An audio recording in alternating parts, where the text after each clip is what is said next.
Borrowing from the ancestors is going to become increasingly important to potters in the 20th century. Some of them are also going to be taking pieces of broken pottery, old broken pottery.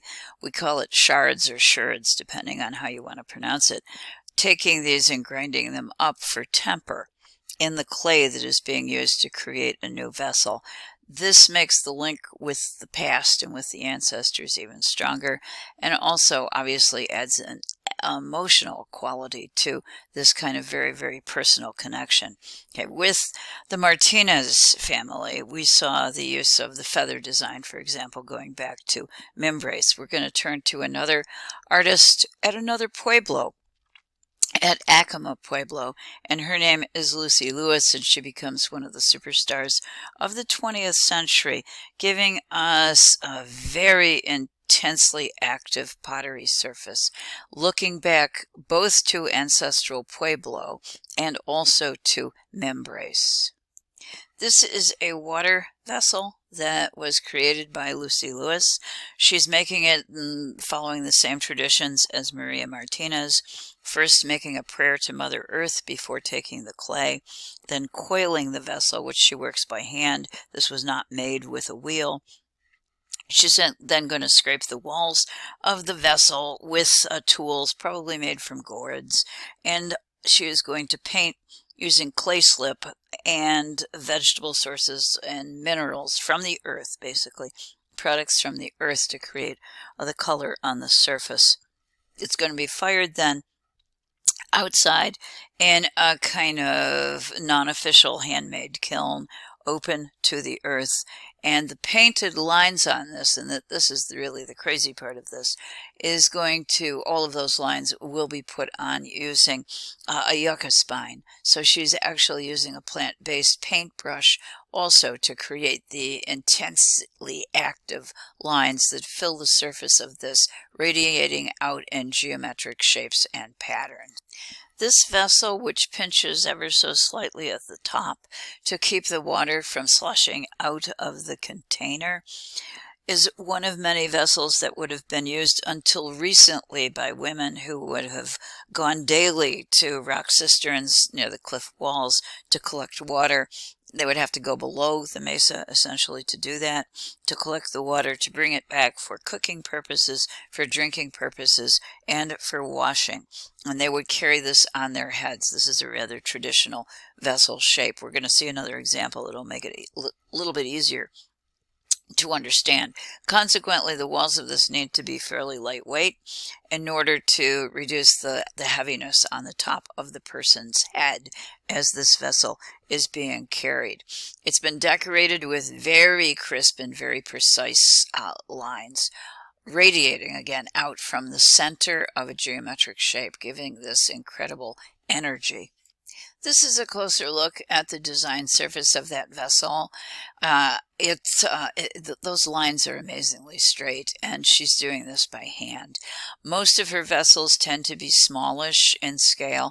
That is a photograph lower left of Lucy Lewis working one of these with her yucca paintbrush, drawing influence from ancestral Pueblo vessels, which have this incredibly energized surface created with abstract geometric images and shapes. The lines allow us to see very stark contrast between light and dark, and if you look in the maze of lines on the surface, I think perhaps if you go right here, you're also going to be able to find an image that emerges and suggests the four directions.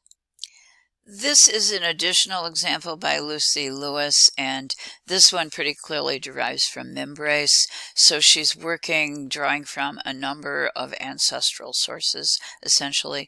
The Mimbres bowl in the upper right is one I came up with that I thought was kind of close to this in its imagery in terms of the horned animal that's on the vessel. but the stark profile of the creature, the simplified geometric form, all of this is associated with Membrace. So how did she learn about the Membrace images? Well, she looked at books. So she was not necessarily going to museums to study pieces firsthand, but she could have access to images on published pages in books, and they provided her with source material.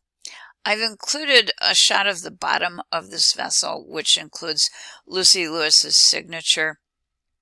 In the 20th century, as these artists gained fame for their productions, they increasingly signed the vessels so that they could take credit for the work, and the signature added to the value of the vessel.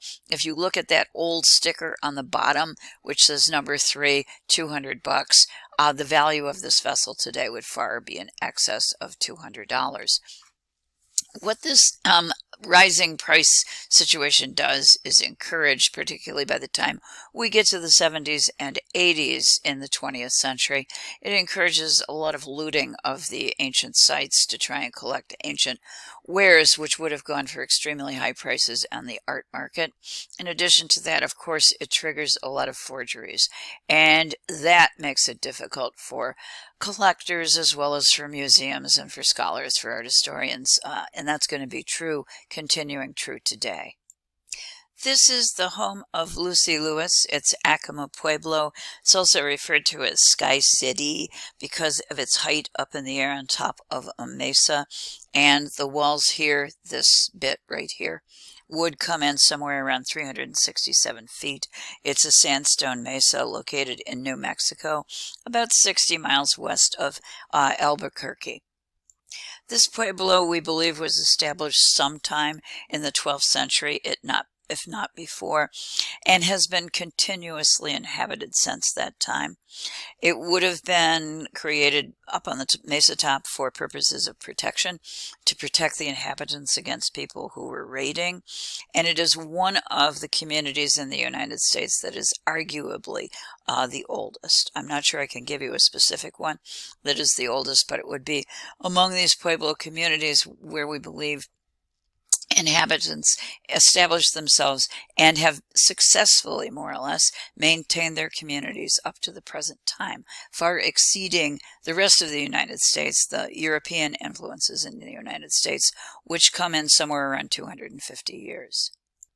The folks here do connect themselves with the Anasazi and the Mimbres as a part of the migrations of peoples that occurred in the 12th and the 13th centuries. So there is some justification in borrowing ancestral images from those two sources. We'll talk more about that when we get to the Anasazi or ancestral Pueblo buildings, their architecture. There are other artists working today that draw from the traditions of Membrace in particular, and one of them, I would like you to know this artist. His name is Diego Romero, and the reason I picked him in specific is that you can see this piece. It's located at the University Museum, University of Pennsylvania, and it's called Slots, and this was my introduction, in fact, to this particular ceramic artist. He has training in graphic design. He's also highly interested in cartoon images and in illustration, and I think that is pretty visible here in his vessel, his bowl, which has been painted, again, kind of like a canvas, drawing from the shape of membrace vessels or bowls. Around the edges of this, we have the lightning shape that we've come to expect, and we can also ferret out a fret shape in there too.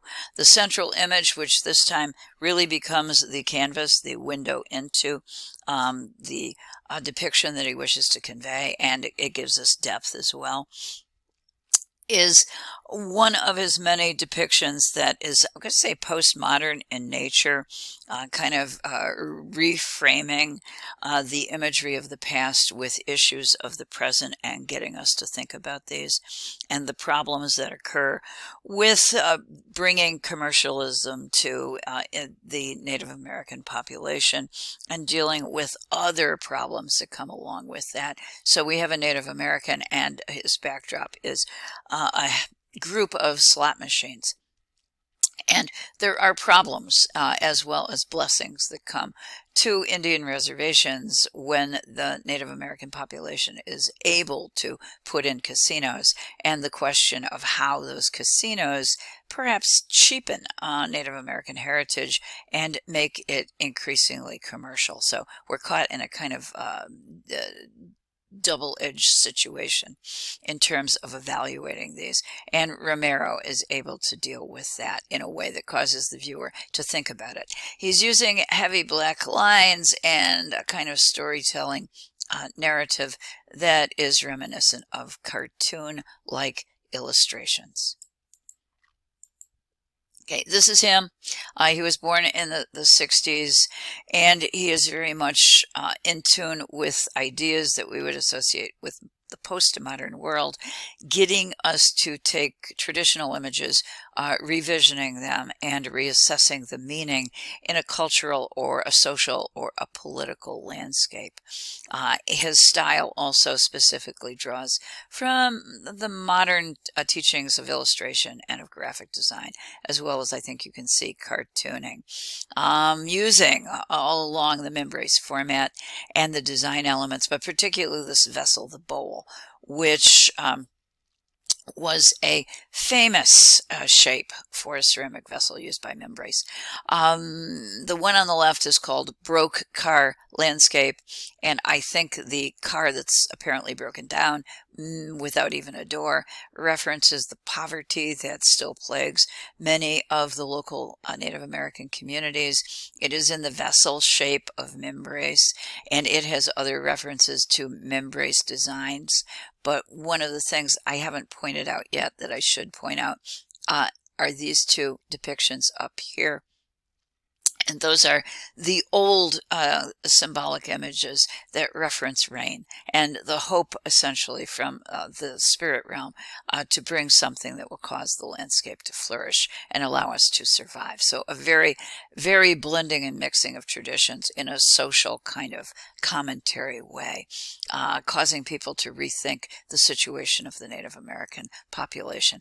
On the right, we have a set of images again with lightning around the edges. We have very much a kind of frame-like setting for the central image, and we have a reference to lightning. We also have the fret design, which references, we think, water, and we have the traditional sense from membrace of a kind of movement, kind of swirling around the exterior of the vessel, but on the inside, a kind of cartoon-based image of a Native American, and the title of this is Atlas, using weights, turning himself essentially into something, I would propose, into something that he is not, and thereby asking the viewer to evaluate the path of the future for the Native American population. A pretty clever guy who brings in, as an artist, who brings in a sense of humor at the same time, which is one of the things that make his works so approachable.